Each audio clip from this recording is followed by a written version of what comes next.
घर पवित्र होता है रसोई के पवित्र होने से। जिसके घर की रसोई पवित्र नहीं हो, उसका घर कितना भी आलीशान हो, वो घर पवित्र नहीं हो सकता।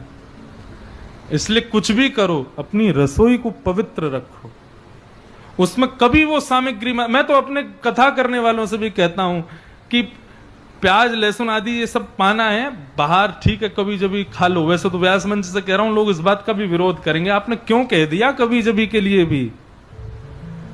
लेकिन कई लोग नहीं मानते। आजकल कई बड़े बड़े व्यापारी सब जगह जाते हैं, क्या करें, कुछ नहीं खा सकते, सब जगह होता है। लेकिन अपने घर में कभी मत लाओ, घर में आना बंद करो। जिस घर में गोपाल जी बैठे हो और उस घर में मुझे पता चल जाए कि बनता है तो मुझे बहुत कष्ट होता है। मैं कहता हूं इसको कहीं मंदिर में दिया हो, घर में मत रखो, क्योंकि जब छोंक लगता होगा ना और इनको आती होगी, बेचारे तिल में ला जाते होंगे, उनको पसंद ही नहीं है, प्रिय ही नहीं है।